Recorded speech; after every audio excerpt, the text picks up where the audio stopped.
Someone once said that you can't go home again, but they lacked vision. And a temporal discombobulator. World of Warcraft is returning to a time before artifact weapons and hero classes, before flying mounts and achievements, a time in which Thrall led the Horde, and Arthas, who is out there somewhere, still held the title of Lich King.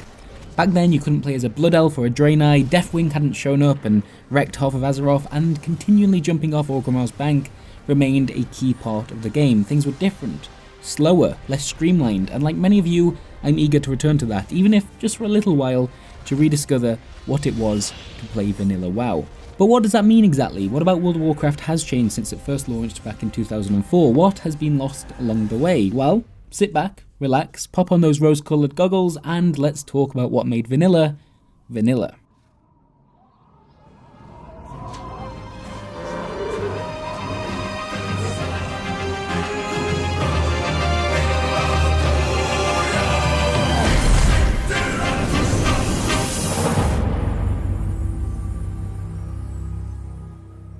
Number 1, Barrens Chat. Yeah, this feels like an appropriate place to start. Back in the early days of WoW, the Barrens was one of the largest zones in the game and a really popular destination, particularly for Horde players between the levels of 10 and 20, because the starting zones for Orcs, Trolls and Tauren all led into it quite nicely. This meant that the Barrens was typically a very busy place to be, and its general chat was way more active than those you'd find in most other locations. And that chat was, well, it was infamously very, very bad, but also good? I'm still not sure. It was a nest of trolls, no, not those kind, and it seemed to consistently hit the same few topics over and over and over again, no matter which server you were playing on.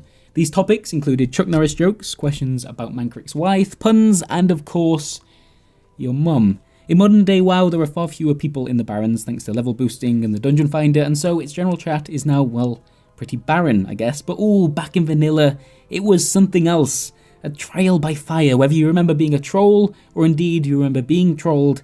If you played back then, you will always remember Barrens Chat. Number 2, World PvP was massive. It wasn't until mid-2005, months after the game had launched, that WoW saw the introduction of its first battlegrounds, Torek Valley and Warsong Gulch, and the arena, well, that wouldn't arrive until the launch of the game's first expansion. But despite this, PvP has always had a big presence in the game, right from the start, except back then, in vanilla, it tended to look a bit more like this. You'd see quite a lot of PvP in the Barrens, particularly around the Crossroads, which is a Horde town with roads leading to Ashenvale in the north and the neutral town of Ratchet in the east, but the biggest fights always tended to take place around Tarren Mill and South Shore. These towns were essentially a write-off for most of vanilla WoW, as the Horde and Alliance engaged in constant warfare, both fighting against themselves and fighting against the massive amount of lag that they were often creating by being there in such numbers.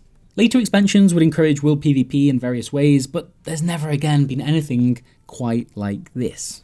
Number 3, the players. Most conversations I've seen or indeed been a part of when it comes to the topic of returning to classic World of Warcraft always tend to focus on the same point.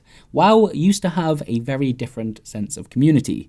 And this is for a bunch of reasons, really. Back in the old days, there was no cross-server functionality. That was a big one. You picked your server, and that was that. I used to play on Bloodfeather EU, for example, and even to this day, I remember the best PvP players on both the Horde and Alliance sides during that time period. There were players on the opposite faction that had become my bitter rivals, and we'd inevitably fight whenever we encountered each other, and then maybe our guildmates would get involved, and things would escalate beautifully. But there were also 1 or 2 players from that opposite faction who I was almost friendly with. We'd leave each other to get on with our own business, maybe waving as we passed by, and that sense of knowing, really knowing your server and those that played there, has gradually faded over the years. It's never again been quite as strong as it was in vanilla.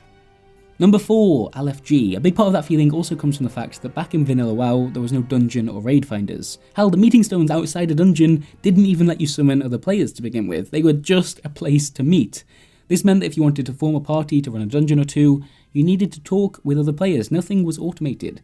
You'd have to advertise that you were looking for a group in general chat or ask your friends that were online if they were free, and you needed to talk about which roles each of you could perform and how you'd get to the dungeon itself. Finding a healer or a tank would often prove a real pain, but people talked more because they had to. Once you got into a dungeon, they tended to be more difficult too, with threat being a genuine concern. You had to target single enemies rather than just spamming AoE, and it wasn't uncommon for the healer to aggro enemies away from your tank simply because they were healing too much. If you didn't play back then, all of this may sound like a lot of unnecessary work, and while at times It absolutely was, but it forced players to communicate, to work together in a way that seems to have been somewhat lost now. Don't get me wrong, I think WoW has improved greatly since those days, in so many different ways, but I do really miss that feeling. Few games have ever been able to tap into it since. Number 5, Paladins and Shamans. Gosh, this feels like a long time ago now, doesn't it? But back in vanilla, the Paladin class was only available to Alliance players. Specifically, those that played as either a human or a dwarf, whereas Shamans, well, they were horde only, and you need to play as either an orc, troll, or tauren.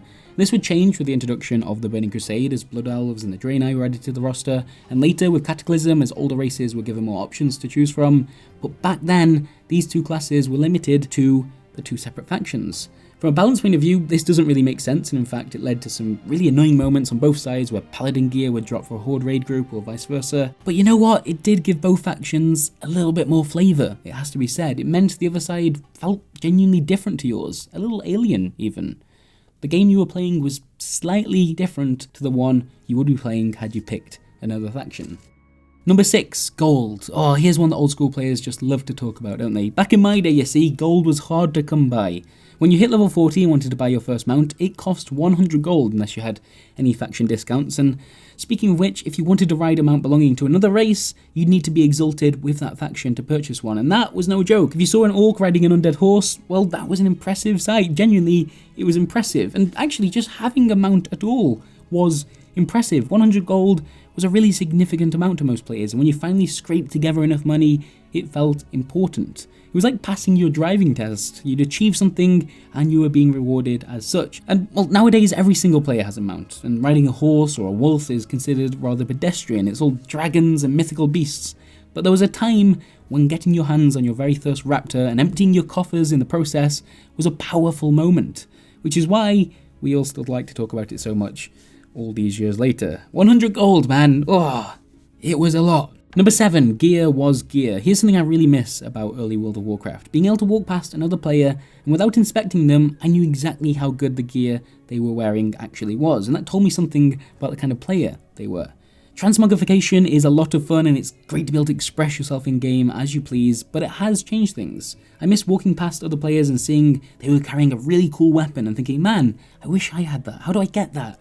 I miss the fact that when you did receive a new item in a dungeon or whatever, you equipped it and your character looked immediately different as a result. Not everyone transmogs today, I know, but I do miss that time. You wore the gear you had, and if it was good, other players could recognise that. To a lesser extent, I feel like the introduction of heirloom items and then artifact weapons has had a similar effect on the game. I really enjoyed the process of discovering new gear and replacing my old stuff.